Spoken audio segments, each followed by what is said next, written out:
Matheus, muito boa tarde. Muito boa tarde, prazer estar com vocês.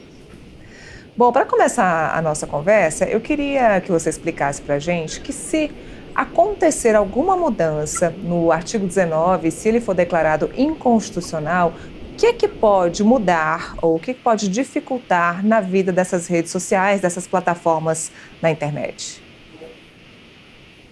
Bom, primeiro que eles vão ter que ter mecanismos mais robustos, né, de prevenção ativa ali de todos os conteúdos veiculados ali por terceiros, né, que hoje, com base nesse safe harbor que eles têm, né, nesse porto seguro que eles têm do artigo 19, eles acabam ficando um pouco confortáveis com algumas situações e não descendo a lupa, né, como não deveriam, né, dentro desses conteúdos veiculados.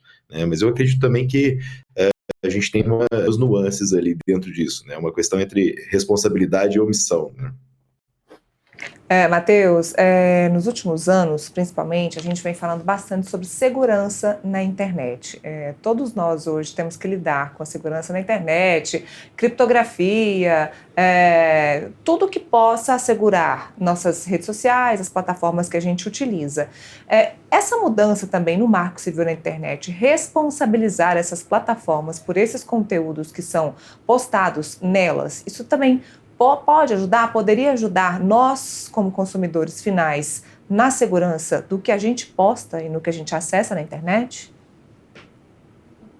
Então, com certeza. Assim, eu vejo que a atualização do Marco Civil da Internet ela é importante, porque a gente está falando de uma lei de 2014, onde na tecnologia tudo evolui muito rápido, né? São 10 anos, aí, mais de 10 anos, em que as tecnologias mudaram e as empresas mudaram, até mesmo nos seus modelos de negócio. Né?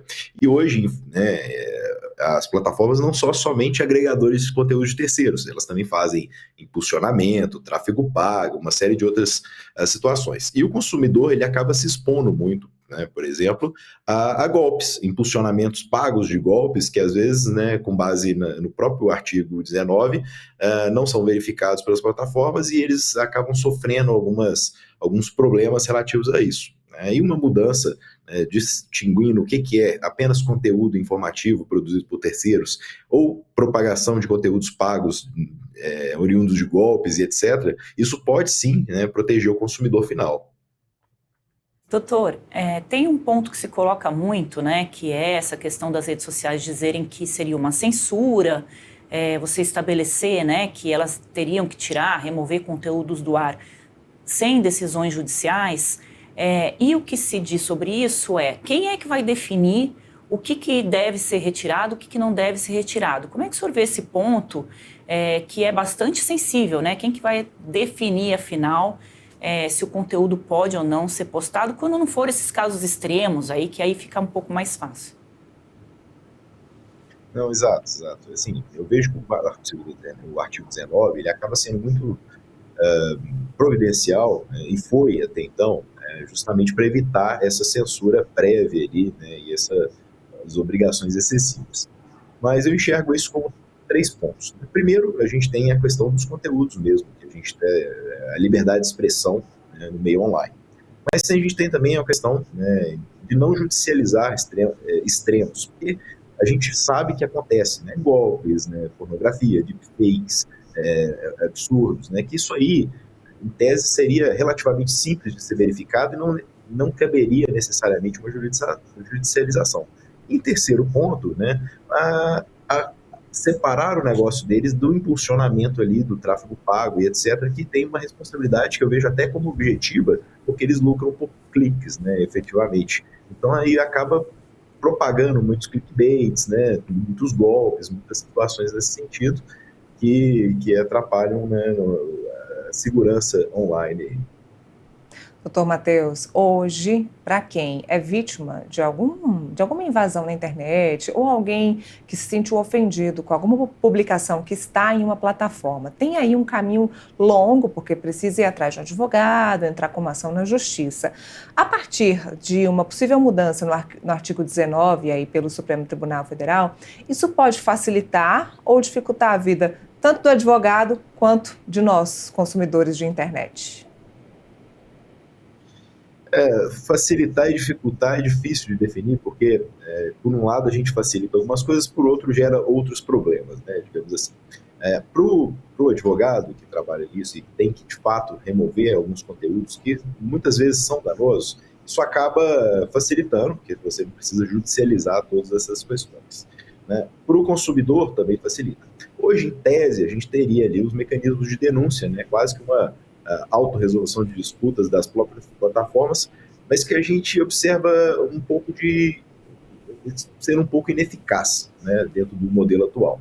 Mas, querendo ou não, eu vejo que nem tanto ao céu, nem tanto à terra, né? A gente precisaria, sim, de fato, possibilitar que algumas notificações extrajudiciais com conteúdos graves e danosos e devidamente comprovadas, e aí julgar também um pouco para o advogado esse trabalho, né, de documentar, muito bem documentado o que está sendo requisitado ali, né, mas não retirar em qualquer situação. Se for só uma divergência de opiniões ou uma questão ali de opinião política, social e etc., né, aí sim caberia um mecanismo judicial que valeria hoje para evitar justamente ir contra aí a própria liberdade de expressão online. Andrés, olha só que interessante. Eu vou aproveitar a participação do Dr. Matheus e fazer uma observação. Quem diria que a gente teria uma especialidade no direito? O doutor é especialista em direito digital. Olha só como a internet, como o mundo digital ficou importante na vida das pessoas. A gente tem advogados que trabalham no meio digital, no mundo digital. E para quem não entende qual é o seu trabalho especificamente, doutor Matheus, explica para a gente como é a atuação do advogado especialista em direito digital. Pois é, a área do direito digital, apesar de parecer nova, eu já tenho quase 10 anos nessa área, né? É uma nova realidade. Porque a internet mudou as nossas relações humanas, interpessoais e comerciais também, né? E isso trouxe, com a tecnologia, uma série de novos desafios. E aí entra dentro da parte do direito digital a própria proteção de dados, né? O compliance com a IA ética, né? Tokenização de ativos, criptoativos, contratos inteligentes, né? Abusos ali que acontecem no meio online, que precisam também de uma atuação ativa, né? E também a parte da autorregulação do meio digital, né, que são os termos de uso bem redigidos, bem pensados, né, o próprio fluxo dos negócios no meio digital, o próprio fluxo das informações no meio digital, isso tudo acaba impactando, pois a nossa realidade física e digital hoje se conflui muito, né, e o direito ele precisa também enxergar esse lado. Ou seja, hoje, qualquer mudança que aconteça na legislação ou que aconteça aí por meio do Supremo Tribunal Federal, nesse caso específico do Marco Civil da Internet, vai interferir diretamente no seu trabalho, né? Bastante, bastante. De um lado ou de outro, a gente vai ter que se adequar aqui e ver como vai ser os próximos passos. Doutor, como que a justiça tem decidido, né, pela experiência aí do senhor, nesses casos de ofensas pessoais, né? Porque hoje o que está valendo é que você precisa acessar a justiça para, em caso de um xingamento um ao outro. Qual que é a experiência do senhor com relação a isso? Olha, via de regra, né, e eu enxergo isso até com um ponto específico, os juízes têm, né, mandado retirar o conteúdo.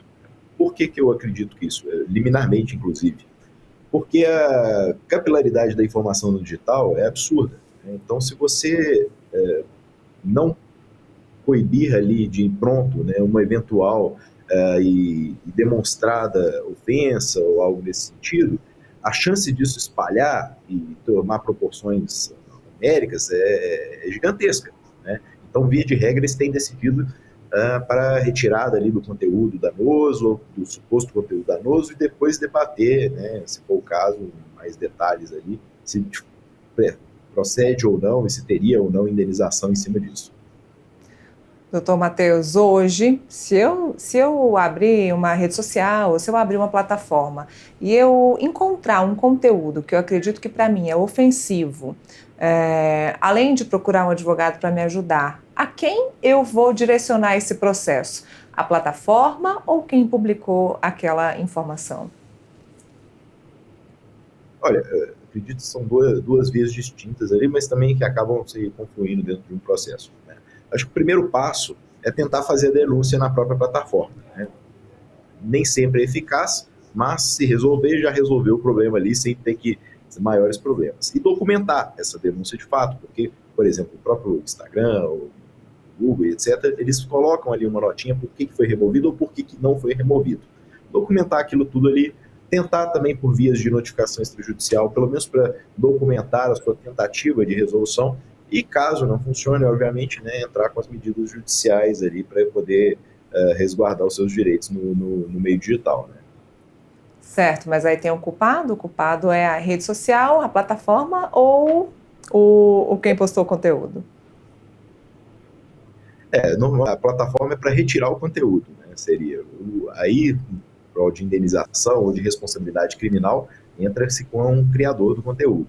E aí a própria polícia consegue, hoje, ser segurança cibernética, identificar quem que perpetuou um crime online ali, né, uma ofensa específica, né? Então isso hoje é monitorável, né? Eu gosto muito de um termo que é responsabilidade solidária e eu não sei se isso se aplica aqui. Não existe essa história de responsabilidade solidária para as plataformas, ou seja, estou chateada com uma publicação que um terceiro fez, está lá naquela plataforma específica, eu não posso também processar o Instagram, o Facebook, o Twitter, seja ela qual for? Na minha visão, a gente tem duas situações. A primeira situação é quando a gente processa a plataforma porque uma pessoa falou algo ofensivo e estava lá veiculado em todas essas redes sociais que nós conhecemos, né? Isso, nesse caso, eu não acho que a plataforma tem uma responsabilidade solidária, né?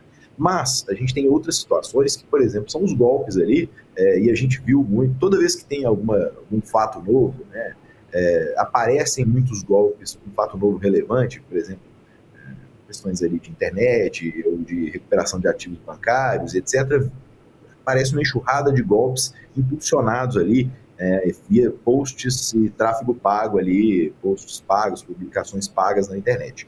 Aí sim eu vejo uma responsabilidade solidária, porque querendo ou não, as próprias plataformas têm lucro por clique, né? Então, e se eles não tiraram à medida que foi verificado ali a ilicitude daquele post, que é de fato um golpe bem claro e simples, né, aí caberia, ao meu ver, sim, uma indenização e uma responsabilidade solidária.